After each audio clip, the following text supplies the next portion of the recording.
Orlando Scandrick. Orlando, so you were in the locker room when you played for the Eagles. So I got to ask you, a couple years ago, you had that experience. In your opinion, is it time to bench Carson Wentz?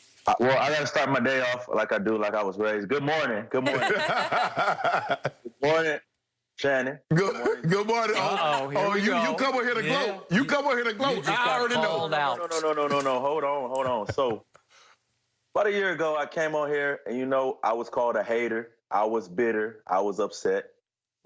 You were. But I was truthful. You know what they say? They will forgive you for telling the lie, but they will hate you for the truth. But let's go back on topic. So, Wentz, I did a lot of research last night, and he's been awful. But the facts of it is, I'm going to give you from a business perspective first. He's guaranteed $25.4 million next year in the form of $15.4 million in salary, $10 million in a guaranteed roster bonus. From a business perspective, we can bench him. We can. He's been awful. He has 95 off-target completions, most in the NFL. He leads the NFL in sacks. He's been sacked 46 times. He leads the NFL in interceptions. He's thrown 15 interceptions, if my notes are right. Okay. Now, you can bench Wentz, fire Dougie P, but you still got the same little weasel snake picking the players. He's been god-awful. You say Wentz doesn't have any help. Well, how is he supposed to have help if we draft J.J. Arcega-Whiteside over DK Metcalf? True. Then we go into offseason and we say Wentz still doesn't have any help. And then we draft Jalen Reagor, a guy who was a punt returner. He was basically known for being a punt returner at TCU over Jefferson. What is his name? I'm sorry. Jefferson. I'm sorry, Jefferson. You're a hell of a player. I'm sorry. And I just think it's time to blow the whole thing up. Blow it all up. Enjoy the Super Bowl. Give him his Super Bowl ring. Give him all his little pats on the back and call him a nice Uber XL and get him on out of there. And by the way, let's go ahead and name the GM he refers to. It's Howie Roseman. Just for the little weasel. The little weasel.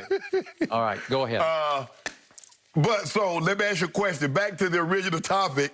Should they bench walk it to him? You could bench walk it to him, but it's not all walk it to him fault. Besides, he holds on to the ball too long, and he takes too many risks, and he obviously sees things that are not there by that last interception that he threw. But you got to look at the guy. The team that's been assembled. Look at the team that Howie has put into place. It's awful. It is awful. It baffles me how Coach Reed gets fired from there, who was a great coach, Hall of Fame coach. How he gets demoted when Chip comes in, and somehow he weasels his way back to the top, and he's the GM again.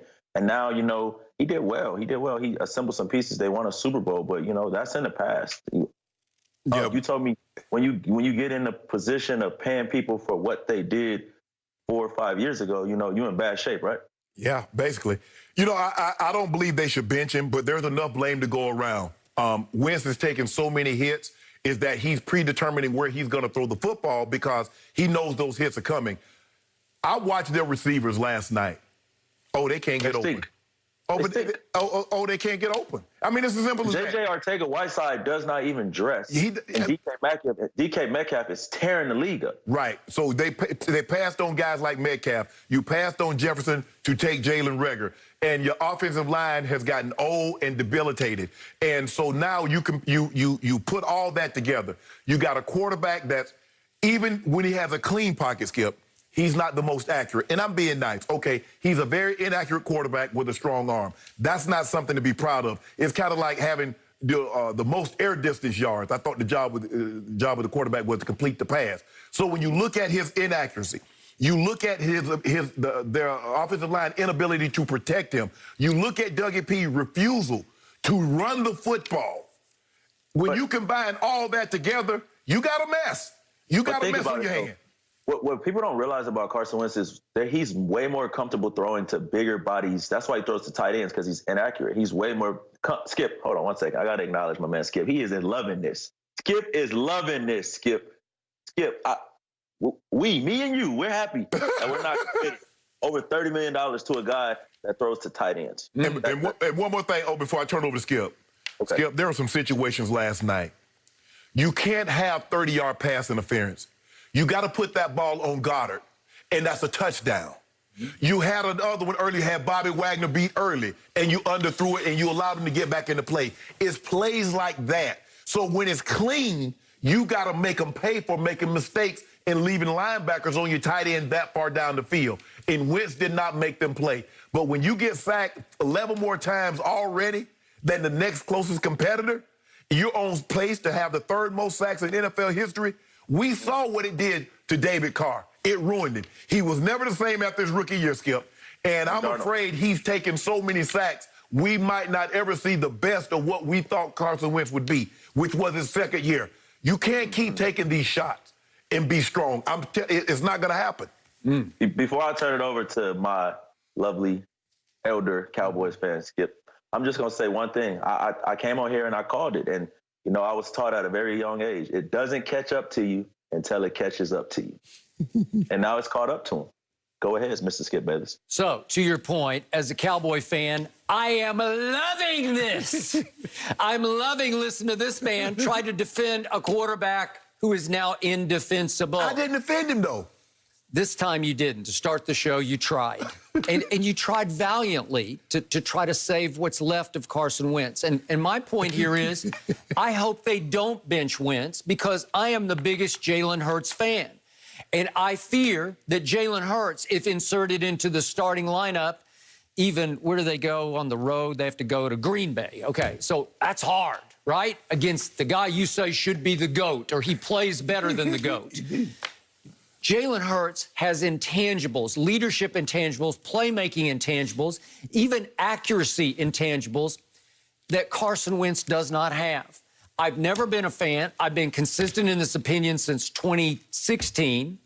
Dak Prescott is better than Carson Wentz. He had his moment. He had his run with a loaded, hot football team in 2017, got all the way out here to Southern California to the Coliseum against the Rams, and he wrecked his knee. Sorry to hear that. Hate it for him. But what happened? A guy that Shannon has no respect for, Nick Foles, just stepped right in and took over, and off they went and won the Super Bowl. That's how talented that Howie Roseman team was. You got to give Howie credit for that team. Yes. I told you, even the trash can get a steak one time. Okay, all right. It's going to get a steak when your stomach is hurt. He did that.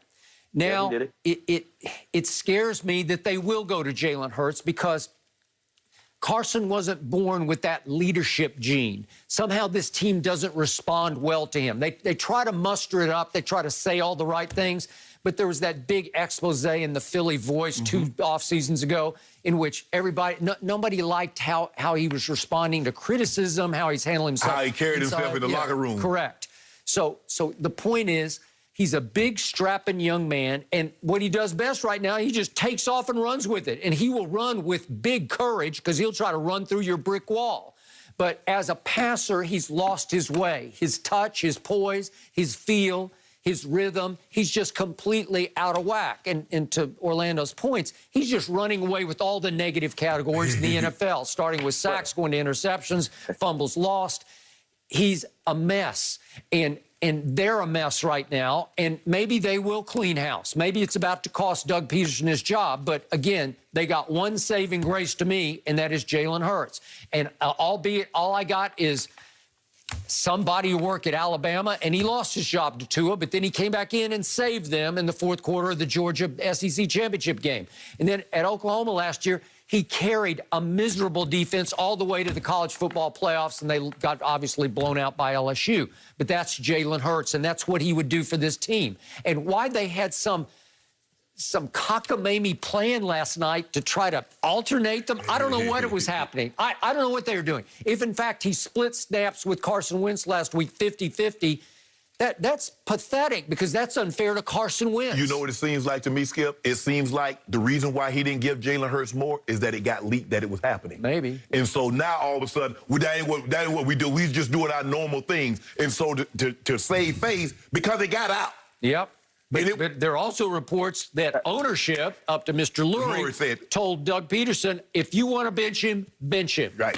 But to Orlando's final point. Though. Yeah, go ahead. Not the case. The case is Carson Wentz is guaranteed to be on that team next year. And is nobody going to write out checks for $1.5 million per week to see somebody hold a clipboard? So the only solution in this is you have Jalen Hurts, and Jalen Hurts may be the answer. Clean house, get a new staff in, and let's see what Carson can do with a new staff before you just turn him off and before you just throw him away in the trash. He was the number 2 pick in the draft for a reason.